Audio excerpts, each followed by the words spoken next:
Broadcasting from the business capital of the world, this is the Podcast Business News Network. Yeah, if you're somebody that just feels like just off, just something's out of sync and you can't put your finger on it and you're just trying to figure it out, maybe your energy is stuck. It's a thing. When we talk about energy, and we've talked before how energy is everything. We're energy. This table's energy. Everything is energy, but your energy could be stuck. We're going to dig into that. She knows all about energy. She is a Reiki master practitioner. Annie Baker Atwood joins us. Hi, Annie. How you doing? I'm doing well. This is a subject that is near and dear to my heart. And it's funny. Am I in the right territory when I say that if you have a chakra balancing and they're moving energy, is that stuck energy? Is that kind of the same deal? Yes and no, actually. When you align your chakras, it's kind of like clicking together the tubes in a habit trail. So, so that little hamster can run through. Great visual, though. I got it.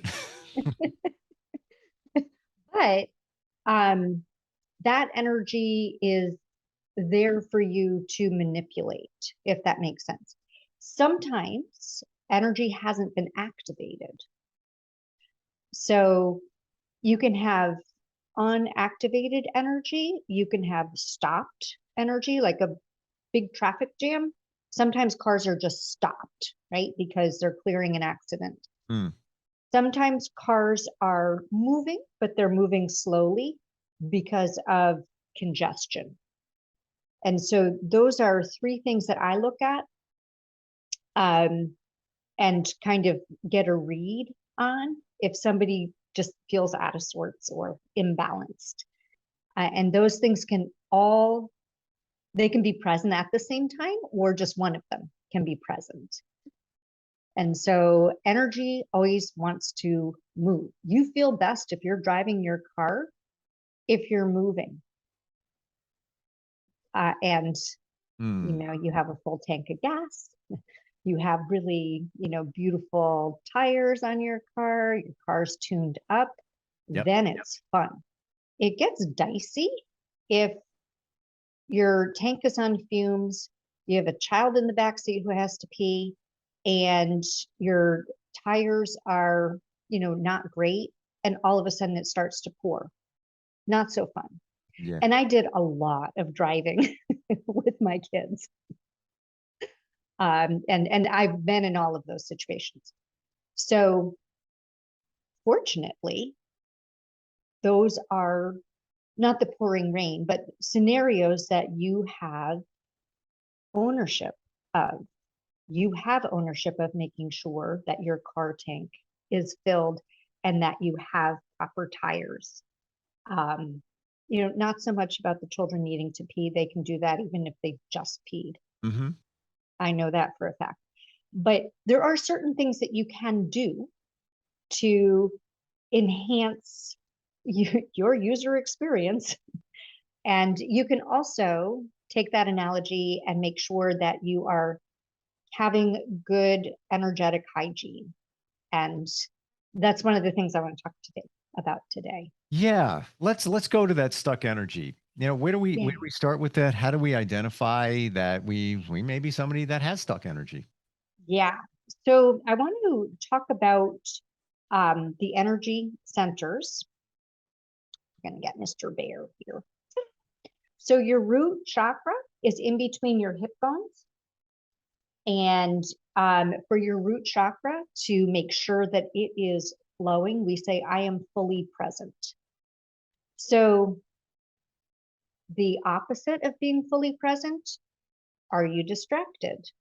Are you having behaviors that tune you out? And some of those behaviors are politically correct and acceptable or socially acceptable, and some aren't.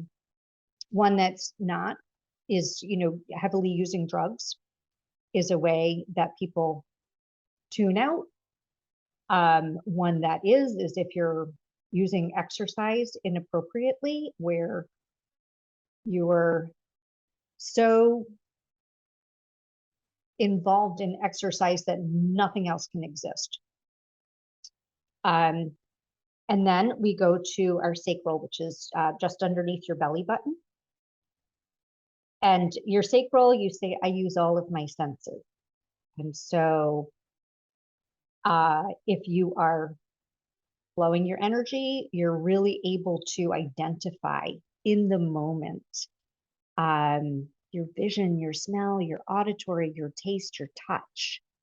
And even if you're not tasting anything because nothing is, in your mouth, you're still able to focus on, well, I could imagine if I was taking a drink of, really delicious water. If you, and,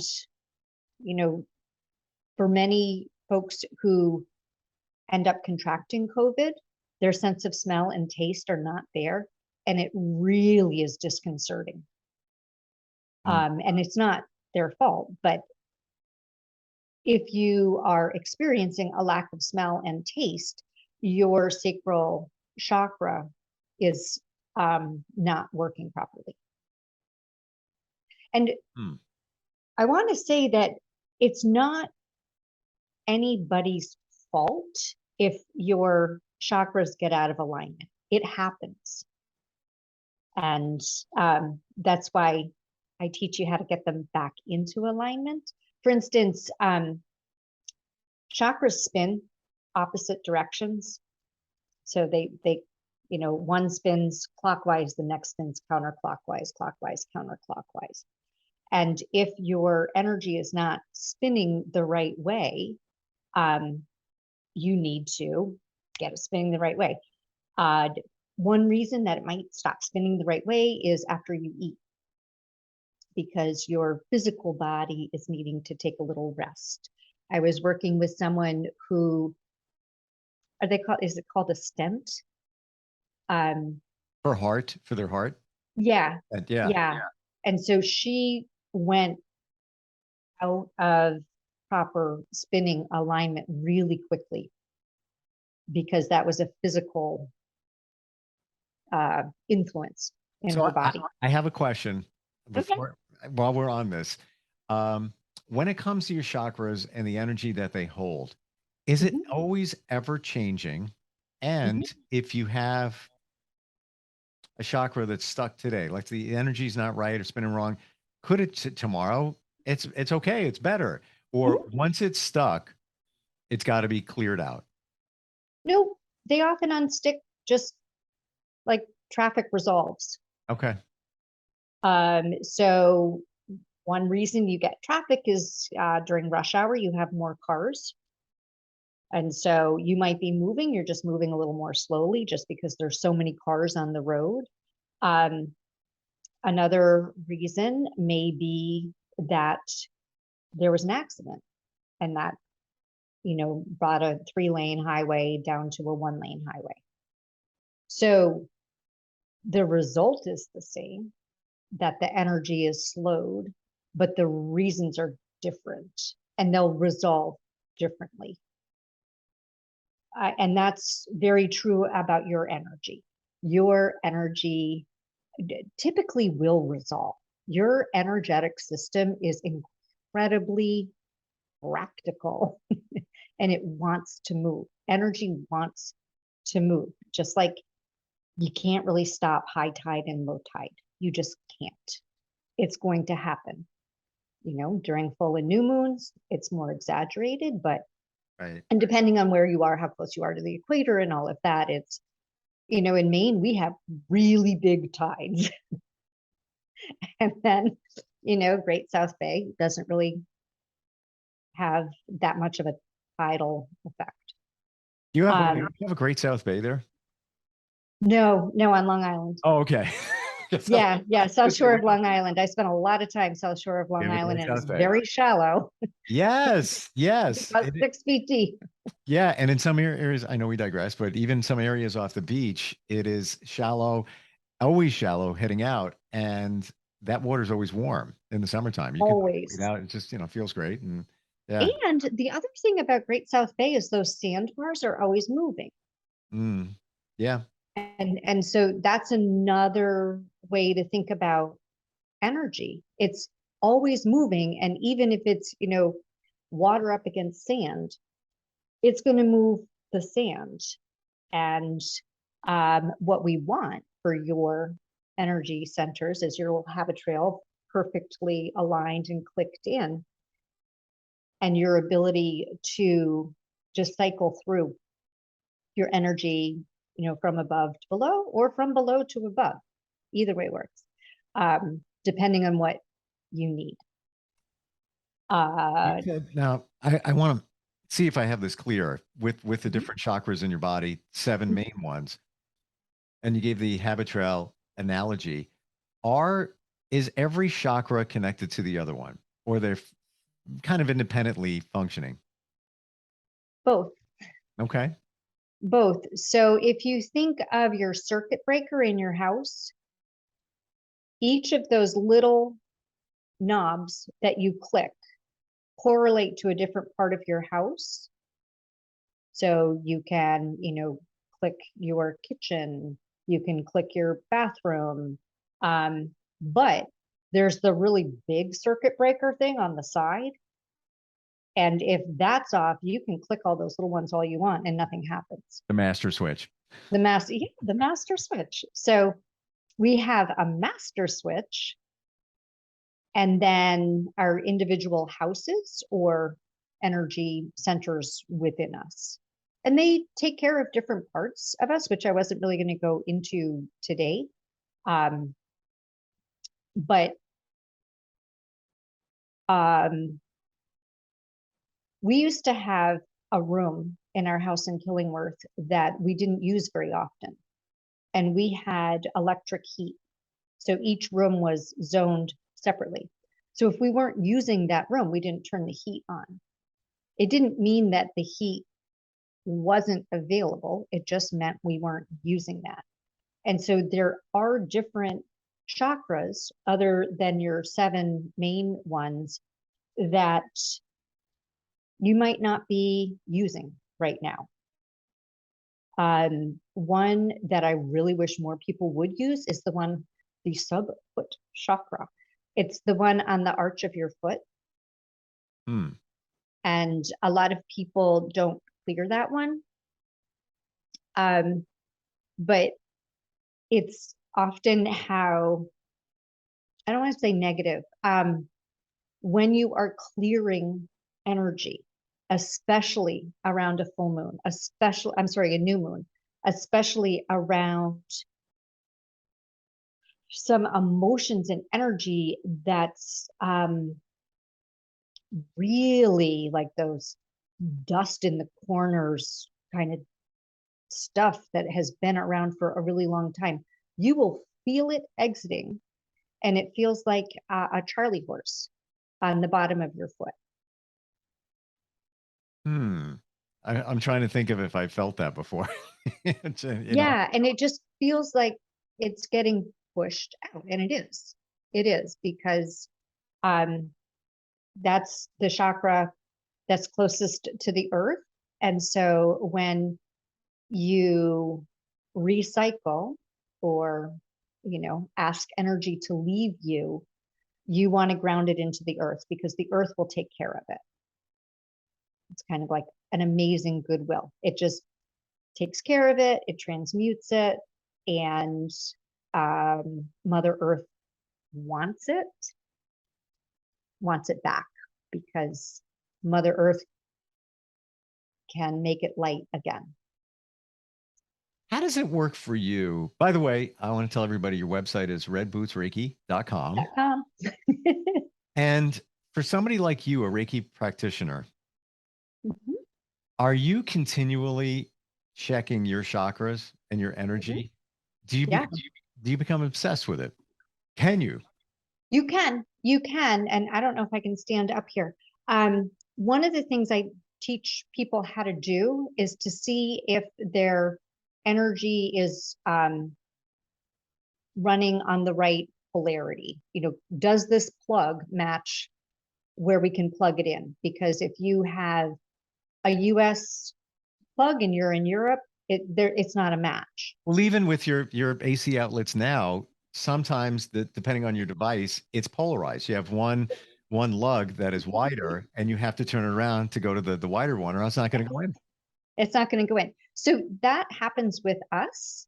And what you do, I don't know if we can, I may have to stand up for this, but you put your palm down over your head. If your energy is polarized and you plugged it in properly, you rock forward. And then you put your hand over your head with your palm up, and you'll rock backwards. Which means what? That means your energy is going properly. Oh. If you put your hand over your head and you rock backwards, your energy is reversed. And you need to change that before you can really receive a boost. Otherwise, it just, How do you change? scatters. How do you change polarity? This is fun. You take your hands and you, it's called Cook's Cross. So you need to take your hands, put your hands together, and then come towards you. Sometimes It's like one of those Zoom things from when we were little.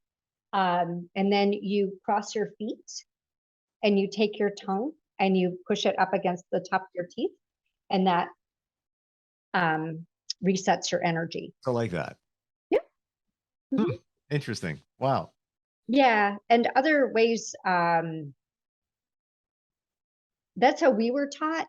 I've also seen other people clear it really quickly, reverse it really quickly by a very sudden noise at you. So they're using a very quick, like chopping motion, along with a sudden sound, and that will jolt you back to proper polarity. So if your polarity is reversed, what's going to happen? You're not going to be able to strengthen anything. And so as a practitioner, I really want to make sure that if I'm working on somebody, their polarity is ready to take in energy. Basically, it sounds like for best results, you have to have the correct polarity. Yep. And you can just feel off kilter if your polarity isn't going the right way. And I don't know, children love checking their polarity because they just find it really funny. And if they don't, they're like, my polarity is off. And sometimes they want to use it as an excuse. I'm like, no. You have the ability to correct your polarity. Now go to school. Yeah, exactly. I understand you're cranky, but go change your polarity. And I can also, one of the things about being a Reiki master is I can always override things because I have the ability to borrow your energetic skin for me to work on and then give it back to you. So, Annie, let me make sure I heard that right. So you take it from somebody, I guess the energy, and then you work with it and then you give it back? Yeah. Seriously? So if I needed to read your owner's manual from your car, I don't have to be in the car to read it. I can go to your car, take your owner's manual, sit down, figure out how to change that, headlight, because they always give directions on that. And then I have that knowledge. It's the same with energy. I don't need to be near you in order to work on your energy. I do need your permission. But you can do that in one session. The analogy of taking the owner's manual. So you're working with somebody, you grab their energy, you work with it, and then give it back. So it's almost like, yeah, like even working on the carburetor on a car. Yeah, I got to remove the carburetor, got to clean it out, a couple of new parts, new gaskets, whatever. Then I'm going to put it back And in. then you pop it back in. Yeah. Yeah, that's exactly like it is.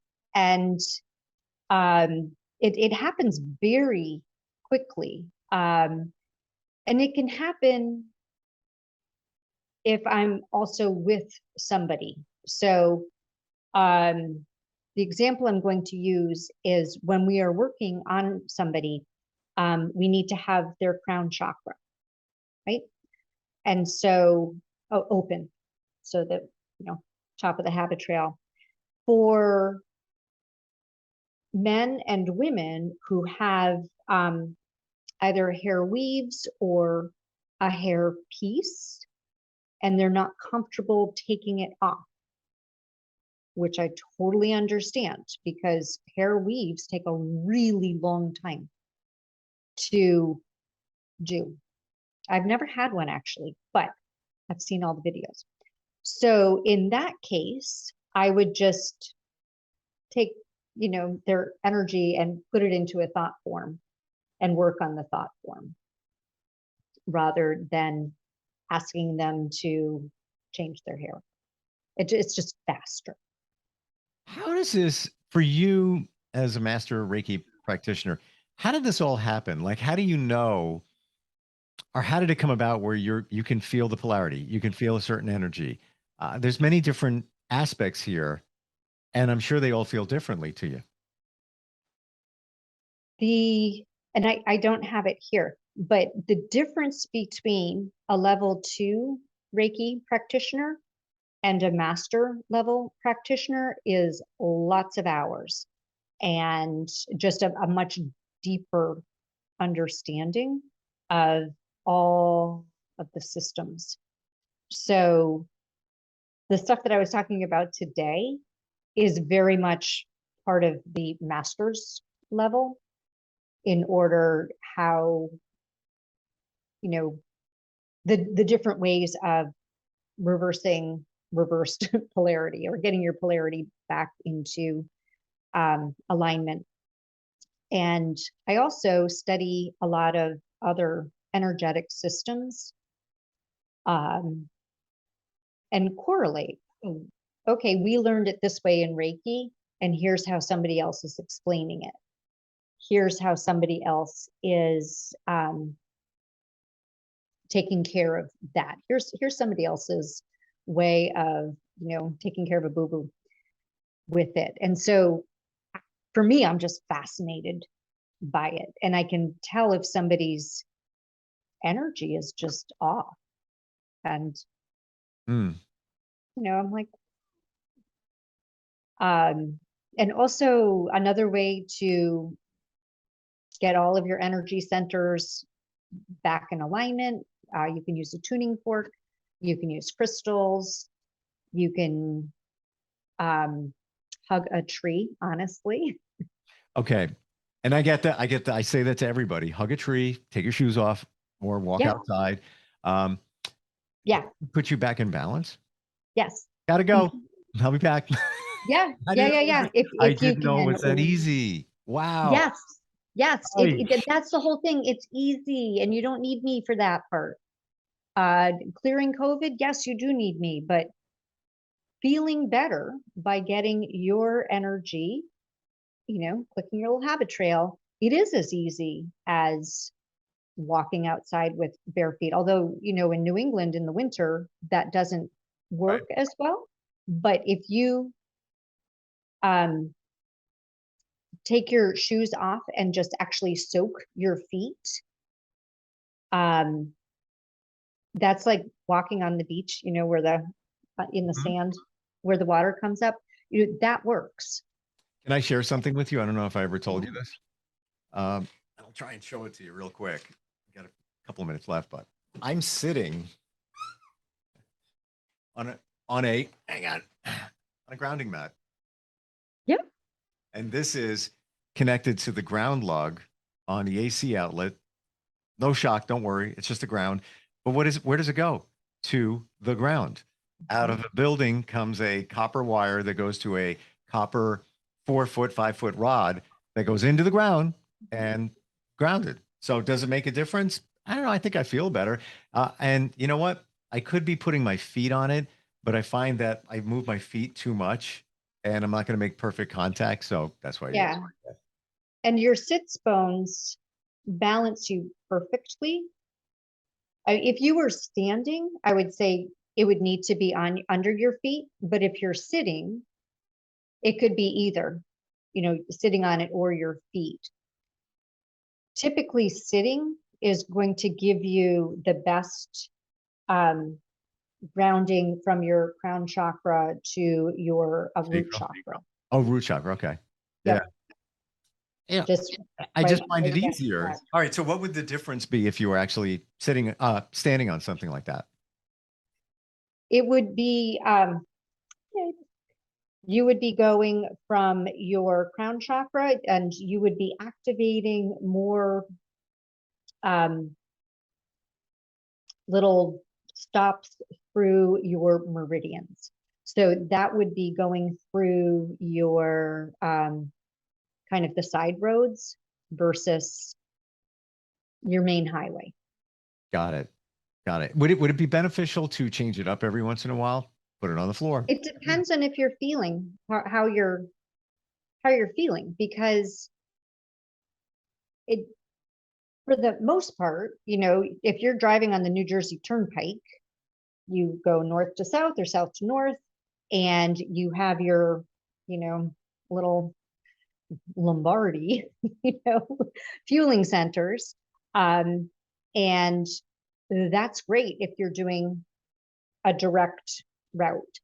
If you're doing clearing work that involves a little bit more finesse and is a little less straightforward, then you would want all of your meridians involved. And that would be a time to really activate your sub-foot chakra. And that's, the walking outside, the grounding mats, your hug a tree, whatever. Hug your tree. Yeah. This is all super cool. And we're actually over time. I know. Quick question. I know, right? And I just looked before. I'm like, we got 5 minutes. No, we don't. So level 2 Reiki practitioner, and then next is master, or there are others? Okay. I always wondered about that. Okay. Yeah. And level 2, we completed in one weekend. And then the Reiki master program that I went through was 6 months. Wow. Yeah. All right. That's why you stuff. and you have a passion for it as well. It was the hardest master's degree that I've got. Seriously? And you're a teacher? Yeah. And I have a degree in policy. Unbelievable. Wow. For those listening, watching, thinking, oh, look at that foo-foo stuff. There you go. I mean, in terms of the certification and what's involved to be a master Reiki practitioner. I want to tell everybody the website, yours is redbootsreiki.com. And what do you call it? Reiki to the Rescue. Is that the video? Reiki to the Rescue. And if you follow me on LinkedIn, it's under Reiki is Relevant for all you businessmen. Oh, you know what? There's no reason why you can't be sitting in a suit and on a grounding mat. What do you got to lose?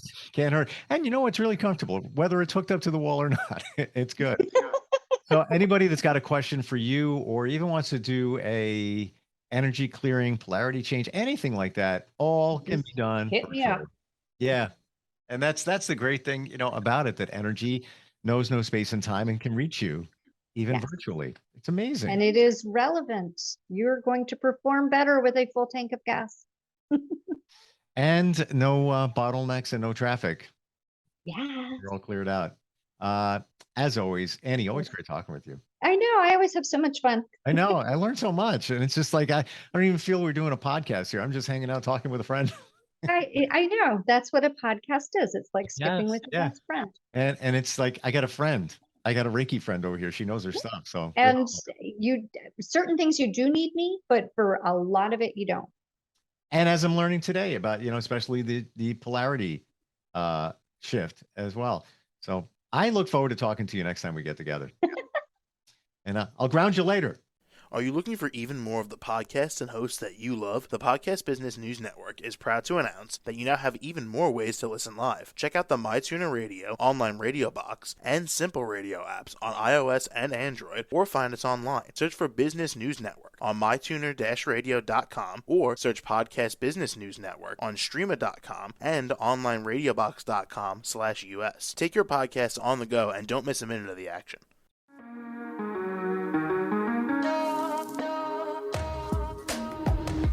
Broadcasting from the business capital of the world, this is the Podcast Business News Network. For nearly 2,000 severely injured veterans, everyday life has become filled with barriers. Day-to-day simple tasks can become pretty daunting. I have to carry my chair up 2 flights of steps or have somebody do it for me. What scares me the most is just the falling. When I'm struggling with my house, I think, to have that one great barrier just knocked down, it's crucial. Home for Our Troops is a wonderful nonprofit that builds a mortgage-free, fully adaptive, handicap-accessible house. And there's no catch. It'll be our very first home that we've ever owned. This is a game changer. This is where your life begins again.